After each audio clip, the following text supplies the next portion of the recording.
अच्छा, दुनिया में कुछ ऐसे भी व्यक्ति होते हैं जो अपने आप को बहुत बड़ा ज्ञानी समझते हैं। कोई चीज़ दिखाया जाएगा, ये अरे ये तो मैं कर ही लूँगा, ये अरे ये तो मैं कई सालों से करते आ रहा हूँ, इसके बारे में मुझे पूरी जानकारी है। कुछ इन्फॉर्मेशन देखी, अरे ये इसके बारे में तो मैं पूरी जानकारी जानता हूँ, मैं सारी चीज़ें कर लूँगा, सारी चीज़ें मैनेज कर लूँगा। और किसी ने क्या क्या खूब कहा है कि समझदार एक मैं हूँ, बाकी सब नादान, इसी भ्रम में घूम रहा आजकल हर एक इंसान। कह रहे मैं तो बहुत समझदार हूँ, ये करेक्शन की डेट आ गई, मैं तो करेक्शन कर ही लूँगा। ये ओबीसी के बच्चों का हो रहा है, हाँ, मैं तो ओबीसी से कर ही लूँगा। लेकिन उनके पास पूरी जानकारी नहीं होती है और जिसके चलते वो आगे चल के परेशानी में पड़ जाते हैं।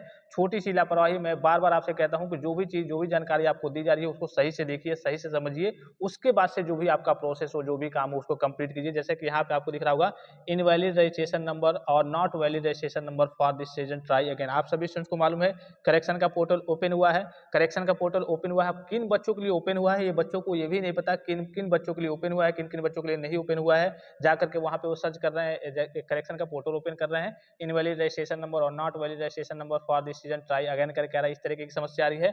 मैंने पिछली वीडियो के माध्यम से आपको करेक्शन का मेथड भी बताया था, करेक्शन का पोर्टल ओपन हो रहा है, तो उसमें किस प्रकार की समस्या आ रही है और जिन बच्चों के सामने ये समस्या आ रही है, क्यों समस्या आ रही है, इसका करिए कि समाधान क्या है, ये मैं सारी चीज़ें आपको इस वीडियो के माध्यम से बताने वाला हूँ, ठीक है? तो सबसे पहले तो सभी स्टूडेंट्स रिक्वेस्ट है, चलिए एक स्टूडेंट्स का मैं डाटा यहाँ पे आपके सामने ही सारी चीज़ें फिलअप करके फिर मैं आपको एक बार दिखा देता हूँ। और जिनका इनवैलिड करिए की समस्या आ रही है, चाहे रजिस्ट्रेशन नंबर, चाहे पासवर्ड, जो भी समस्या आ रही है, वो समस्या आखिर आ क्यों रही है, ठीक है? अब छोटी सी देखिए, बार-बार बताने के बावजूद भी आपके सामने अब लगातार आप व्हाट्सएप पे मैसेज करते रहते हैं, सभी बच्चों का रिप्लाई देना वहाँ पे पॉसिबल नहीं होता है। आप सभी स्टूडेंट्स को मालूम है कि अगर 10,000 बच्चे मैसेज करेंगे तो सभी का एक-एक करके रिप्लाई तो मैं कभी दे ही नहीं पाऊँगा।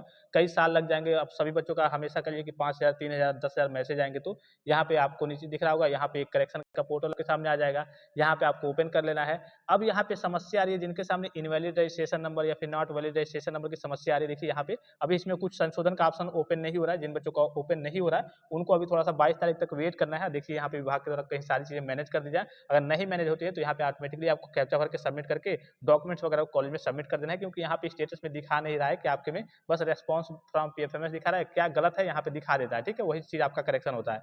अब मान लीजिए कि जिनके सामने इनवैलिड रजिस्ट्रेशन नंबर और कहिए कि पासवर्ड वगैरह, पासवर्ड की समस्या आ रही होगी, तब तो आप उसे कहिए कि फॉरवर्ड कर लेंगे, नया पासवर्ड जनरेट कर लेंगे। लेकिन देखिए आपके पास पूरी जानकारी होती नहीं है। जैसे कि मैंने आप सभी को कई बार इन्फॉर्म किया था कि जो करेक्शन का पोर्टल ओपन हुआ है, यहाँ पे दिखा दूं मैं आपको, किन बच्चों के लिए ओपन हुआ है, जनरल ओबीसी माइनॉरिटी के दशमोत्तर बच्चों के लिए। आप सभी स्टूडेंट्स को मालूम है कि हाँ, जनरल ओबीसी माइनॉरिटी के जो बच्चे हैं, सामान्य वर्ग यानी पिछड़ा वर्ग और अल्पसंख्यक वर्ग के बच्चे हैं, उनके लिए पोर्टल ओपन हुआ है। और इसमें भी एक कंडीशन है, यहाँ पे देखिए, यहाँ पे मेंशन है, मैंने पिछली वीडियो के माध्यम से भी आपको बताया था कि डीएलएड यानी कि डिप्लोमा इन एलिमेंट्री एजुकेशन अर्थात और बीटीसी यहाँ पे दिया होगा, और पैरा मेडिकल के कोर्स के जो बच्चे हैं उन्हीं के लिए केवल पोर्टल ओपन हुआ है, और बच्चों के लिए पोर्टल नहीं ओपन हुआ है। अब जाहिर सी बात है, मान लीजिए कि आपके लिए पोर्टल ओपन नहीं हुआ है, आपके कोर्स के लिए पोर्टल ओपन नहीं हुआ है, और आप क्या कर रहे हैं, यूपी स्कॉलरशिप के ऑफिशियल वेबसाइट पे जा रहे हैं और जा करके आप अपना करिए कि यहाँ पे स्टूडेंट्स सिलेक्ट कर रहे हैं, करेक्शन के पोर्टल में जा रहे हैं। मान लीजिए कि आप ओबीसी के स्टूडेंट्स हैं, चलिए मान लीजिए कि ओबीसी के स्टूडेंट्स हैं, रिन्यूअल कैटेगरी में जा रहे हैं, और रिन्यूअल कैटेगरी मान लीजिए कि आपने रिन्यूअल किया था या फिर फ्रेश किया था। हाँ, अगर आपका करिए कि आप इस कैटेगरी, इस कोर्स से बिलोंग करते होंगे, तब तो यहाँ पे आपका ओपन हो जाएगा।